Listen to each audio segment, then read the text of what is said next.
what I wanted to say was, what is your primary clientele? And you do home births, correct? I mean, that's typically your route of delivery. And since you started the home births, have you started to see a marked increase in people being interested in that? Yes. And that's what I was alluding to, that there is some concern on the part of the AMA and their subsidiary ACOG organization that it has been rising in the last 5 years. I'm sorry we're hurting your business. Well, for them, yes, it's about competition. It's not about women being able to be presented a choice and their families being able to decide that together. But yeah, they're a little worried. I don't know if I said in this interview, but my background was as a hospital nurse and then a hospital midwife first, and then since 2011 I've been doing home birth.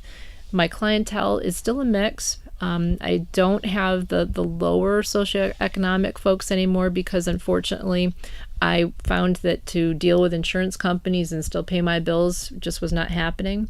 And they didn't allow for the time spent. They didn't allow for the increase in my overhead and my supplies and so on and so forth that I didn't have to come up with when I was doing hospital birth. So I disenrolled with all of them about over 2 years ago. And that's now I can pay for my bills, and I don't have to do part of the whole medical failure too is the insurance companies. And certainly you probably can say that from your end. It's definitely. So on that note, what is like, Sam, what would a home birth like that cost with the tub and you and all the appointments and the visits? So in our area, it's $4,000 to $5,000, but in other parts of the state, in larger municipalities, they can command as much as $10,000, and many of those home birth midwives actually do still deal with the insurance companies because they're getting a higher return. But that just wasn't happening for me in the region where I worked. So yeah, the lower socioeconomic folks, they're not able to come up with that, being that I don't participate with their insurance companies anymore. Not trying to leave them out. Actually, one of the things that we're looking at doing, a group of mothers had approached me, want to set up a scholarship fund so that we can help pay for some of the more motivated couples that wouldn't be able to otherwise be able to afford out of hospital birth. I think too, to those families of lower socioeconomic, and my wife and I would definitely qualify. Most of us would now. But I would say that $4,000 to $5,000 is not that difficult to come up with. I mean, even if at 9 months, dads, get a second job. Stop using credit cards. Start paying. Not to give a big financial talk here, but there's a lot of wasted money. Yeah. You can, if you're motivated, you can find a way to come up with that. That's an excellent point. It's be prudent, I think, would be the advice. Well, that's funny because when I was in church maybe a couple of years ago, there was a sermon, not uncommon in any church, is the tithing thing. Well, I walked away from it. I wasn't really tithing at the time, and I felt kind of guilty, but kind of like, well, whatever. I had a kind of a bad attitude about it. And I went to, I forget where I went. It was somewhere on like a weekend excursion with my wife. And we stayed at a hotel, and I never watched TV. But we were in the hotel room. I turned on the TV. There's this comedy show, and it's talking about our income. And I think this is applicable for what you guys are talking about, because basically they said that obviously the first three most expensive things that are needed in all of the population are, I believe, was number one was food, next was transportation, and then third, I don't know how it's escaping me right now. Place to live, I believe, might have been right up there with. Those were the three, yes. Basically, what they did was and this is like two comedians that are normally on like Comedy Central, like twin brothers. Anyway, they're making it all funny and whatnot, but they break it down where they subtract all of your income, all the needs, and then they get down to this category, not even just wants, just stuff like you could never need, ever need. And that percentile was 10%. And it just hit me like, wow. There's the tithing. Hey God, are you trying to tell me something right Yeah. now? But it was funny because they go to like a tattoo parlor, and they're interviewing this girl on is it tough to make ends meet nowadays? No. And like it's really rough making Really? rent. So why are you here? Like, and obviously this is a reality show which isn't real, but I think the merit still applies. That's your a very point, fair question. Your point is that we could cut corners. And we choose not to because we think we need things. We associate our wants with needs, and we should stop doing that. Right. I mean, and what more just to be important thing practical, is... you don't need to go out and buy frozen pizza and frozen dinners for your family. First of all, it's loaded with GMOs. Okay? If you're going to go, if you need to be tight with your groceries, go to Aldi's. Okay? And you're still probably eating GMOs. But at least you don't have all the processed crap. It's kind of a miniature step in the right direction, at least for your paycheck. It is, and once you get yourself financially stable and you're able to, and as much as you can before, stick to the farmers market, stick to the outside of the grocery stores, just all that stuff as raw and from the sources you can get your food. That's the way to go. But anyway, little financial seminar there. Moving on. Okay. Back to Deb. Nice propaganda. Sorry about that, guys. So now there's no excuse to not afford this birth out of hospital. None. That's but right. Isn't it interesting? You look even just the generation before you guys, and certainly generation before me, folks didn't need as much as what we think we need now. They did well enough with a whole lot less, didn't they? Usually with one income. Yeah. Every time when I've gone into a home that just recently, I kind of did a favor for a client who was in that situation. I don't know if I'm able to get any money from her insurance company. I had her sign an agreement that she'd pay me the differential. I may get a big old goose egg, but what do you think is prominent in their living room?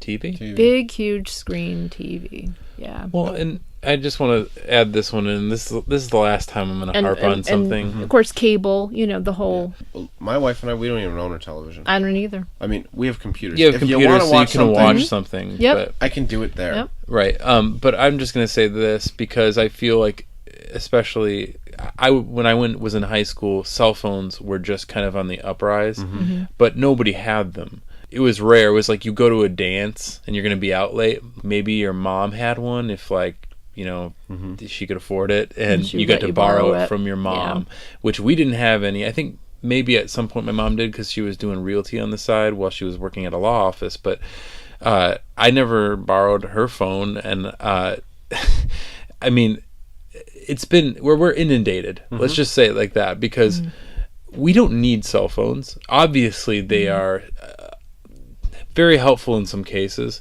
but I mean, give us our EMFs.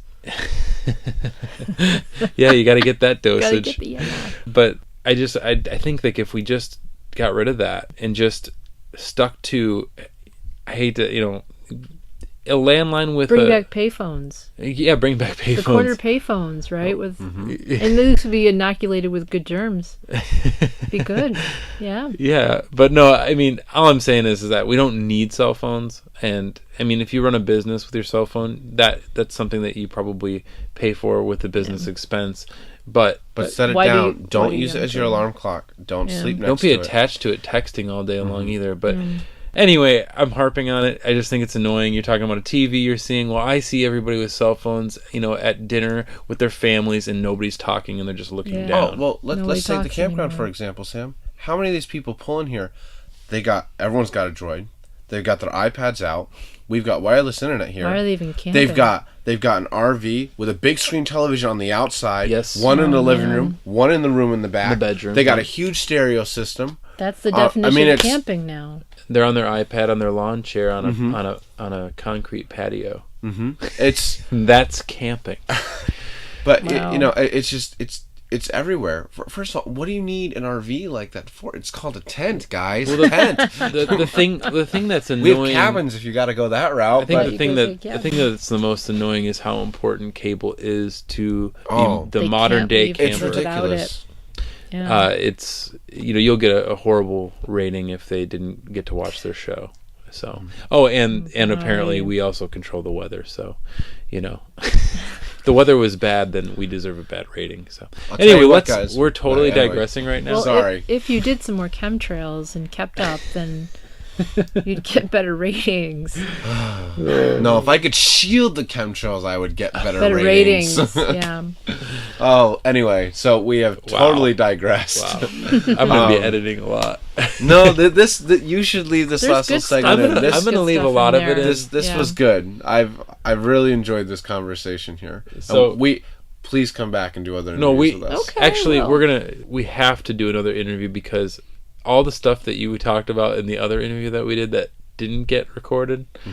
Was the midwifery stuff. Yeah, and we didn't cover like any of that, and I feel like we have to do a part 2 now. We also have to do the psychiatry one. But okay, let's talk a little bit more about that midwifery Yes, stuff that you let's guys get talked into about. the. Okay. I think I've really disappointed Sam Bridge. tonight because No. I've No, really harped on other absolutely subjects. not. And It changes the dynamic, but It he said is- it was going to be good, and it is. It is. all It's good. really good. And I feel like I'm not really contributing that much because I'm holding a mic and I'm listening and making sure we're not peeking at the same time. to our You're listeners, contributing. to our listeners, and Sam, you leave this in here, okay? He has been holding a microphone in the middle of the three of us this whole time. So I want you all to write in and say thank you, Sam, for your Thank you, dedication. Sam. Do not take that Sam's out. the man. All right. I'm gonna throw something out there and we'll see where it goes. But due dates, I'm annoyed with them. Yeah. Oh, yes. I'm You so should be. annoyed. My wife was so worried at 2 weeks overdue the first time, and the day before she would have had to be induced, she went into labor. Of course, we tried some things and it worked, but then there was the second time, and she was 2 weeks overdue again, and by this time I had caught on to the fact that due dates might not be right. But she was still worried, and we went into a chiropractor, and the chiropractor, within 2 hours, she was in heavy labor. Yeah. So that was effective too. Yeah. And I just kind of wanted to throw this out there as just like, what's your opinion on due dates? Because I feel like they're just estimates. Absolutely. Well, part of the whole modifications that physicians brought with them at creating this business was that there would Very be entrepreneurial. of them. yes, and very well thought out, and certainly how does that edge a midwife out of the situation is if you determine that the big impetus of why we have to stick to that due date, which I'll talk about, is erroneous in a lot of ways, is that the placenta ages. You see, this is the theory that it ages after your due date happens, that from that point on it's not as functioning as capably, the oxygenation, the nutrients are not getting to the baby as adequately, and that there's a problem, there's a breakdown in the system. When in fact, if you look at the studies, which there aren't any current, but if you look back to the 70s when women were allowed to go to whatever lengths before being encouraged to get an induction to just have their babies, they would go 43 weeks, not usually after, and very, very small percentages, again, I believe it's probably 1 to 2 percentile, you would see some problems for the baby, weight loss, and then in the very rare occasion, a fetal death. And so we take that very tiny percent of the population, we mushroom it and say, see, this is bad. Your placenta is bad. Your baby could have problems. Your baby could die. Fear mongering is, I believe, the term for that. And meanwhile, we haven't done none of that is evidence based. We haven't done any kind of a current study to find out, is that really in fact true? The vast majority of the practices and protocols that we use in obstetrics are theory-based. They're not based on science. And even then, when we do the scientific end of it, we don't believe it. We don't find that as an impetus to change what we're doing.